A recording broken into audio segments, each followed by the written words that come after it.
All right, let's jump right in. Today we're talking about one of the biggest challenges and opportunities in teaching today. How do you teach a language when your students come from all sorts of different linguistic backgrounds?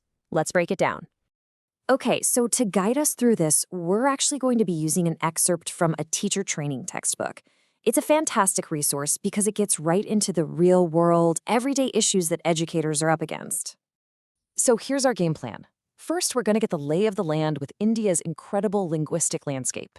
Then, we'll drill down into 6 major hurdles that teachers face. From there, we'll zoom in on individual learning differences before pulling back out to talk about real, actionable strategies for the classroom. And we'll wrap it all up with a quick knowledge check. Sound good? Let's get started.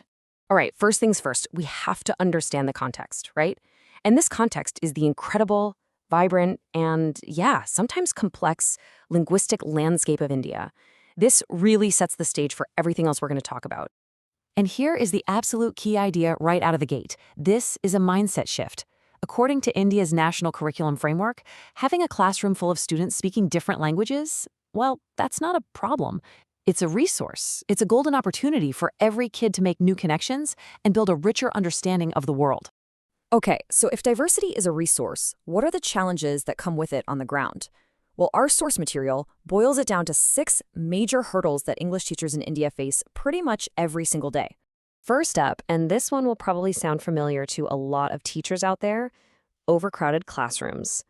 I mean, when you have a sea of faces, giving each student that one-on-one attention they really need becomes, well, almost impossible. Next up is the school environment itself. Think about it. For a lot of students, especially outside the big cities, the classroom is literally the only place they will hear and practice English. That makes every single minute of class time incredibly valuable. The pressure's on for teachers to make it count. And this one is a biggie, a simple lack of good materials. You know, in many parts of India, especially in more remote areas, finding high-quality, culturally relevant English textbooks, or even just fun storybooks, it's a real struggle. Then you have what the guide calls faulty reading habits. This can look like a few different things. Maybe a student gets stuck on one single word, trying to sound it out perfectly, but they completely lose the meaning of the sentence. Others might even read words backward, which, as you can imagine, makes comprehension basically impossible. And hey, let's be real for a second. English is just plain tricky. The vocabulary is massive, the spelling can feel totally random, and so many words just don't sound the way they look on the page. For a kid whose first language is much more phonetic, this is a constant uphill battle. And finally, there's the system itself. When the entire focus is on passing that one big final exam, what happens? Students learn how to memorize, not how to actually communicate. It's a system that often ends up teaching to the test instead of teaching the student. Okay, so we've talked about the big picture classroom challenges. Now let's zoom in even further, right down to the individual student. We're going to decode a few common learning disabilities that can make learning a new language even more of a challenge. First on the list is dyslexia. And it is so important to remember this has absolutely nothing to do with how smart a student is. It's a specific learning disability that makes it really tough to connect the sounds of language to the letters you see on a page. So for a student with dyslexia, reading can feel like a constant, frustrating puzzle.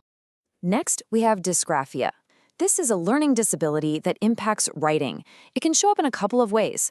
It might be a physical struggle just to form the letters and words, or it could be more of a mental roadblock where the student can tell you their amazing ideas out loud, but getting those thoughts organized and down on paper is incredibly difficult. And then there's dyscalculia, which most people think of as a math-related learning disability, and it is. But here's why it's important for language teachers to know about it. The same issues with logic, sequence, and memory that make math hard can also pop up when a student is trying to grasp things like grammar rules and sentence structure. Now, this slide makes a really, really critical distinction. ADHD is not the same as a learning disability. While ADHD can definitely make learning harder because it's tough to stay focused, a learning disability is a neurological issue that changes how the brain actually processes information. Here's a good way to think about it. ADHD is like trying to study in a super noisy room. The information is there, but it's hard to concentrate. A learning disability is more like the information is written in a code that your brain has trouble deciphering. It's a subtle but super important difference. Okay, so we've laid out all these hurdles, both in the classroom and for individual students. So the million-dollar question is, What do we do about it? Let's shift gears now and talk about solutions. We're going to look at some really powerful, practical strategies for every teacher's toolkit. So what's the game plan?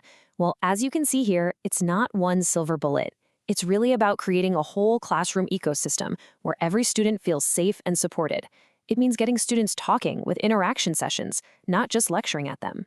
It's about encouraging them to use English for everyday things and making sure your lessons reflect their cultures and experiences.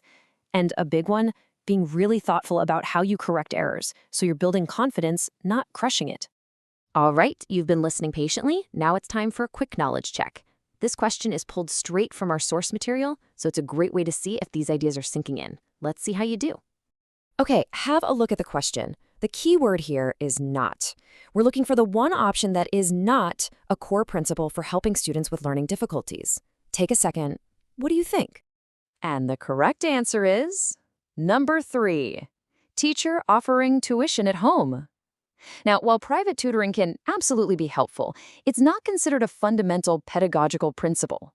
The real focus should always be on what the teacher can do right there in the classroom. And that really gets to the heart of it, doesn't it? Effective teaching is all about what a teacher can control and design within that learning environment. The emphasis is on putting in the work beforehand, that careful preparation, and creating activities that are genuinely meaningful for the students. That's where the magic happens.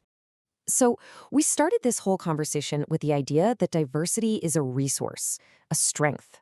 And that leaves us with this final, really powerful question to think about. If a classroom's diversity really is its greatest strength, how can we design our teaching so that every single student's unique background becomes a building block for everyone else's learning? That's the challenge, but it's also the incredible opportunity. Thanks for tuning in.